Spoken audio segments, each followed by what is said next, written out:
سلام بنات، اليوم غادي نحضر معكم طرطة بفرون كراميل بدون فرن.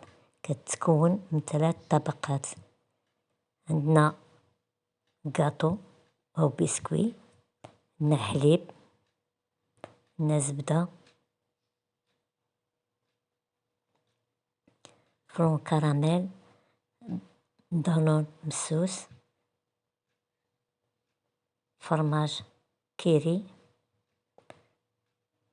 هنايا قلت الكاطو خصك تهرمشيه مزيان، هنايا ما صابطوش مزيان، هرمشيه مزيان.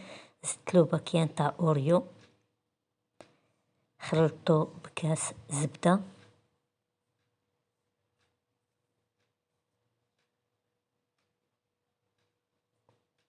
خلطتو جيدا باش تدخل هاد الزبدة في الكاطو. من الاحسن نهرمشيه في مولينكس، انا درتو شويه غليظه. كبيتو في الصحن في المول، سويت له وجهه مزيان بالكاس. هنا راني نحضر الطبقه الثانيه. عندنا نص يوترو حليب، عندنا فلون كراميل، وعندنا الشيكولا البيضاء. فرغت قليل من الحليب، زدتلو ساشيه تاع جوج ساشيات فلون كراميل تاع 2.5 غرام تاع 4 أفراد بدون سكر. درتو على النار حتى غلا. زدتلو 12 مربع 12 مربع شيكولا بيضاء. خلطت المكونات حتى ذابت لي هاديك الزبدة. من قبل كنت دايره الكاطو في الفريجيدار باش يجمد لي هذيك الزبدة مع الكاطو. درت هذاك الخليط في مولينكس اللي قابلة للحرارة. زدت لها باكية تاع كاطو، وانا درت هاد النوع.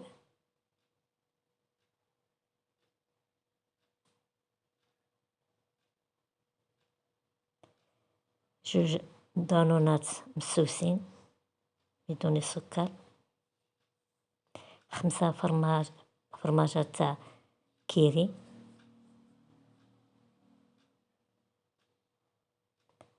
زدت لهم 2 معالق تاع حليب بودرة. طحنتهم في مولينكس ومن بعد فرغتهم.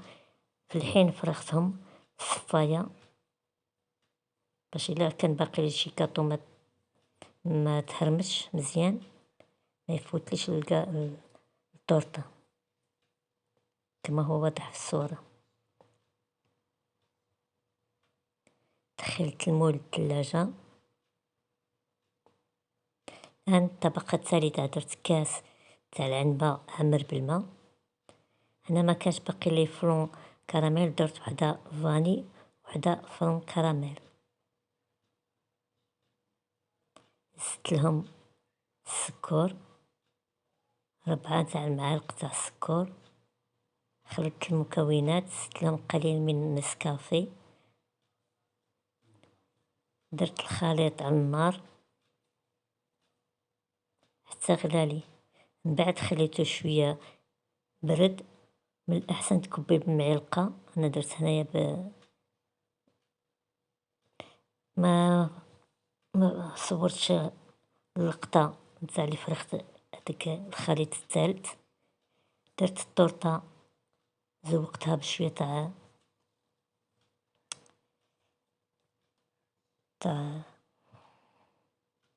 بشوية نوى كوكو، بعدك لي سوغيس كونفي. هو الشكل نتاعها كيشهي، تاكلوها بالصحة والراحة. درتها في المجمد او في الثلاجة مدة 3 ساعات. هو الشكل نتاعها.